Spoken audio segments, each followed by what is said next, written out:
농업에 관한 어려운 용어나 개념을 알기 쉽게 풀어드리는 풀어쓴 농업백과 시간입니다. 요즘 꽃샘 추위가 심수를 부리고 있지만 봄꽃 소식은 다른 때보다 일찍 찾아왔죠. 이상 고온이 지속되면서 꽃 개화 시기가 열흘 이상 앞당겨진 건데요.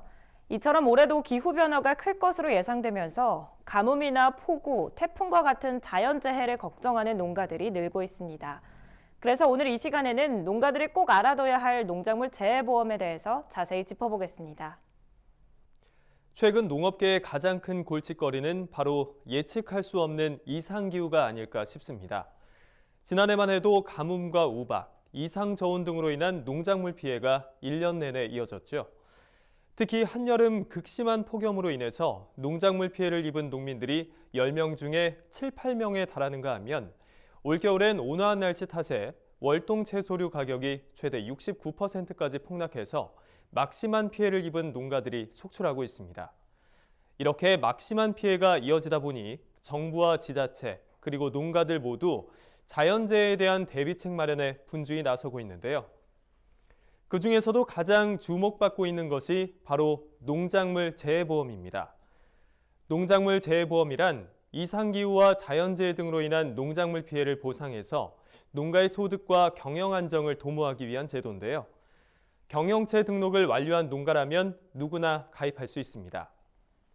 정부가 보험료의 50%를 지원하고 지자체가 15에서 40%를 추가 지원하기 때문에 실제 농가는 전체 보험료의 10에서 35% 수준만 부담하면 된다는 장점이 있습니다. 특히 농식품부는 최근 농작물에 영향을 미치는 자연재해가 빈번하게 발생하는 현실을 반영해서 농작물 재해보험의 혜택을 크게 늘렸습니다. 먼저 농식품부는 농작물 재해보험 대상 품목에 배추와 무, 당근, 호박, 파 등 노지 채소 5개를 추가했죠. 그동안 농작물 재해보험은 과수와 시설 채소 위주로 운영됐지만 잦은 기상이변으로 노지 채소에도 재해보험이 필요하다는 목소리가 나오면서 이를 보완한 겁니다. 보험 대상 상품도 대폭 개선됐는데요. 원래 특약으로 보장하던 봄, 가을 동상해와 사과 일소 피해를 주계약으로 전환했고 지난해 벼 재배 농가에 피해를 안긴 세균성 벼알 마름병 보장도 추가했습니다. 또 보험 가입 금액에 대한 보험료 비율의 상한선 적용 품목을 늘려서 가입자의 부담을 낮췄고요. 시설물 피해 없이 작물 피해만 발생해도 보상해 주기로 했습니다.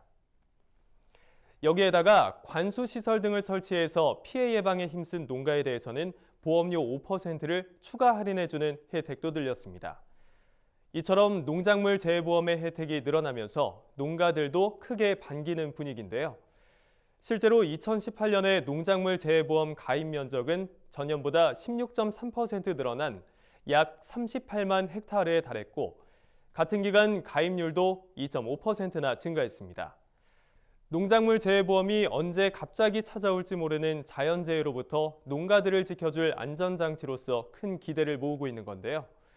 한편에서는 정부가 농작물 재해보험을 지원하는 데 있어서 가입 규모나 피해 보장 수준을 고려하지 않고 보험료의 50%라는 일률적인 기준을 적용하다 보니까 전체 농가의 70%를 차지하는 소농들을 지원하는 데에는 역부족이라는 지적도 나오고 있습니다.